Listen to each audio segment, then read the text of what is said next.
ध्यान अष्टांग योग का 7वां और महत्वपूर्ण चरण है। यह एक स्वयं सिद्ध योग साधना नहीं है। इसके लिए किसी प्रशिक्षक अथवा गुरु का होना अत्यंत आवश्यक है।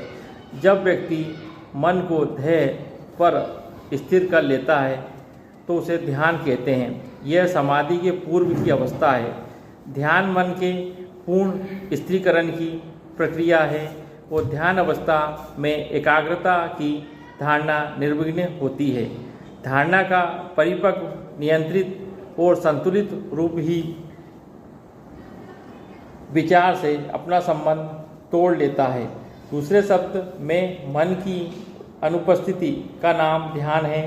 परमात्मा और जीवात्मा एक ही है, लेकिन जीवात्मा मन अथवा चित्त की वृत्तियों के कारण परमात्मा से दूर हो जाती है।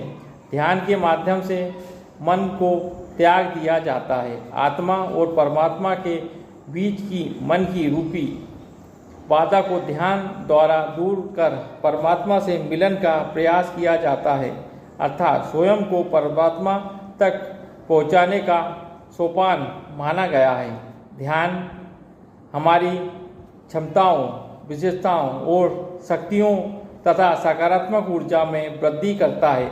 जिस प्रकार प्रारंभ में एक पौधे को पनपने के लिए प्रतिदिन जल चाहिए, उसी प्रकार योग साधना में मानव को भी अपने आंतरिक विकास के लिए ध्यान को आवश्यक बताया गया है। जिस प्रकार पौधे के वृक्ष बन जाने पर उसे पानी देने की आवश्यकता नहीं पड़ती है, ठीक उसी प्रकार जब ध्यान सही दिशा में साथ जाता है तो साधक परम शक्ति से पादक बन जाता है, परमात्मा से जुड़ जाता है। परमात्मा को ऊर्जा, उसके आदेश, संदेश, उसकी कृपा दृष्टि साधक तथा स्वतः ही पहुँचने लगती है।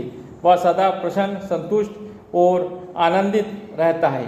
उसे बीज में वृक्ष, बूंद में सागर, दुख में सुख देखने की कला आ जाती है।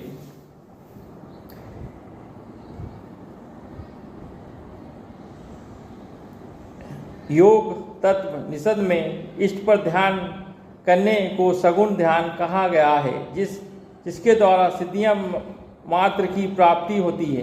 केवल निर्गुण ध्यान को ही समाधि प्राप्त करने वाला माना गया है। योग कुंडलिनी उपनिषद में संसार को नकारने की प्रक्रिया को ही ध्यान कहा गया है।